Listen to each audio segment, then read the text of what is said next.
کا شکر ہے کہ مالک نے ہم سب کو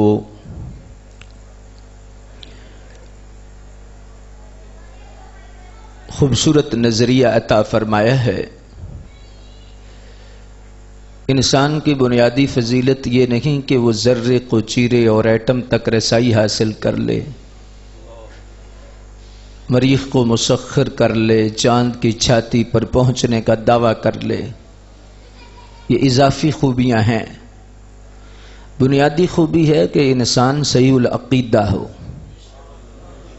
حق کہنے، حق کو قبول کرنے اور حق کا ساتھ دینے کا جذبہ اس کے اندر ہو، بلکتی سسکتی انسانیت کے دکھوں کا مداوع رکھتا ہو۔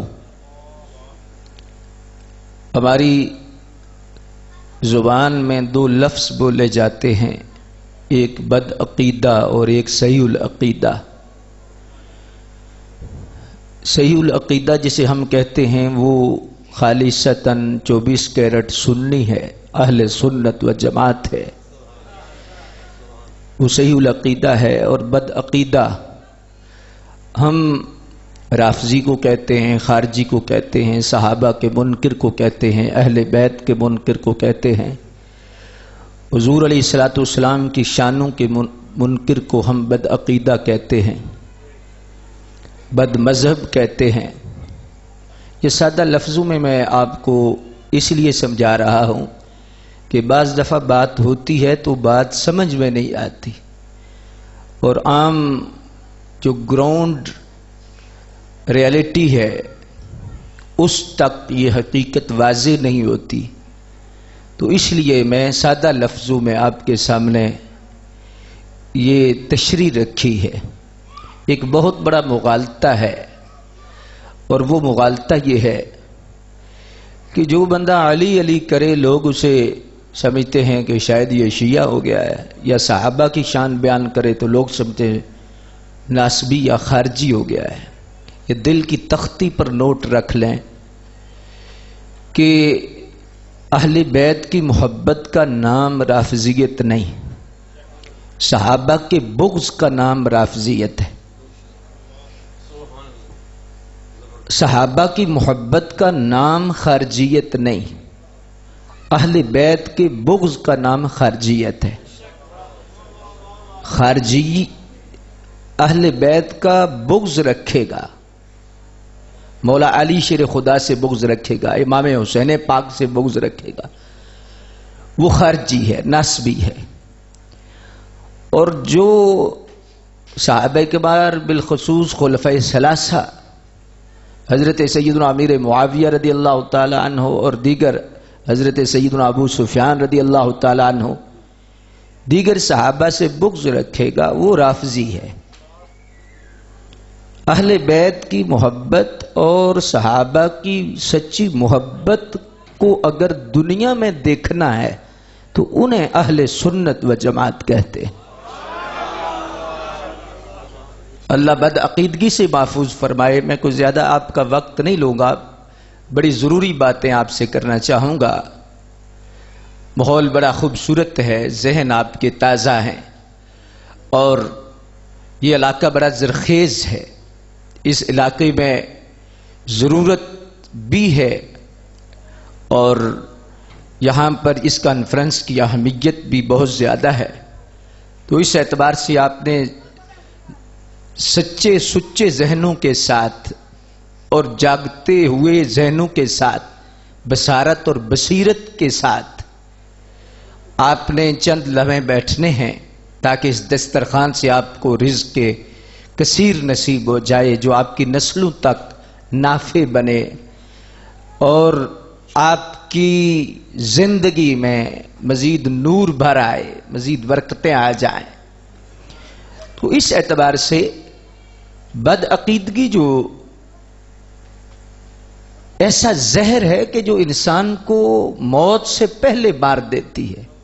انسان چل رہا ہوتا ہے لیکن وہ اس کے اندر جراثیم ایسے ہوتے ہیں کہ وہ مرا ہوا شخص ہے۔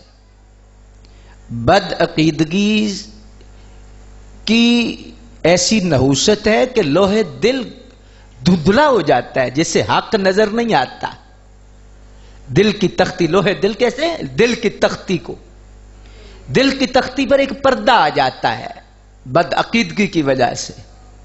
اور بد عقیدگی کا میں نے آپ کے سامنے پہلے سادہ لفظوں میں بیان کر دیا ہے کہ صحابہ کا بغض ہو، اہل بیت کا بغض ہو، نبی پاک کی بے ادبی ہو، حضور صلی اللہ علیہ وسلم کی ختم نبوت کا انکار ہو، یہ ساری بد عقیدگی ہے. یہ دل کی تختی کو دھندلا کر دیتی ہے، سیاہ کر دیتی ہے، جس سے پھر حق واضح نہیں ہوتا، حق نظر نہیں آتا. اور اس اعتبار سے بندہ چلتا تو ہے لیکن وہ حقیقت میں مردوں کی صف میں ہے. بد عقیدگی ایسا حدث ہے جو وضو کیا کئی بار غسل کرنے سے بھی دور نہیں ہوتا. بد عقیدگی ایسا اندھیرا ہے کہ جو آفتاب نصف النہار یعنی 12 بجے پر سورج ہو تو بھی اس اندھیرے کو وہ سورج دور نہیں کر سکتا. بد عقیدگی ایسا اندھیرا ہے. اور بد عقیدگی کی لو سے اعمال حسنہ اس طرح جلتے ہیں جس طرح آگ کے شعلوں میں کاغذ کے پرزے جلتے ہیں. خشک گھاس کو جس طرح آگ پکڑتی ہے نا، اس طرح بد عقیدگی اعمال حسنہ کو ضائع کر دیتی ہے، ختم کر دیتی ہے. اس لیے صحیح عقیدہ اور اس کی حفاظت نہایت ضروری ہے. عقیدے کا سچا ہونا ضروری ہے، عقیدے کا ستھرا ہونا ضروری ہے. عقیدے کے بغیر میں ہاتھ باندھ رہا ہوں آپ کے سامنے، زندگی میں کام آئے گی آپ کو بات. درد دل آپ کے سامنے رکھ رہا ہوں. اللہ کے بندو، عقیدے کے بغیر عمل کی کوئی حیثیت نہیں. اگر عقیدہ بندے کا درست نہ ہو تو بندہ 100 سال بھی عبادت کرے، سجدہ کرے، کھڑا ہو کے رات کو قیام کرے، دن کو روزہ رکھے، اور اگر عقیدے میں فرق ہے تو اس کا سارا زہد و تقوی کسی کام کا نہیں. آپ شاید اس بات کو تھوڑا سا اس انداز میں نہ سمجھیں. میں ایک مثال دے کے آپ کو سمجھانا چاہتا ہوں. آپ کی طبیعت شریفہ کے اندر انشاءاللہ یہ بات رچ بس جائے گی اور آپ کو انشاءاللہ سمجھ آ جائے گی. ایک شخص نماز پڑھتا ہے اور اللہ توبہ کرتا ہے، نیک کام کرتا ہے، خدمت خلق بھی کرتا ہے، لیکن وہ حضور کو آخری نبی نہیں مانتا. تو آپ کا کیا فتویٰ ہے؟ آپ کیا کہتے ہیں اس کے متعلق؟ اس کی نماز قبول ہو جائے گی؟ بولیے. یہ مٹی سونے والی نہیں، یہ مٹی جاگنے والی ہے. یہ سست مٹی نہیں. آنکھیں اٹھا کے اور جاندار طریقے سے اب بولیں گے، منہ کھولیں گے اللہ اکبر.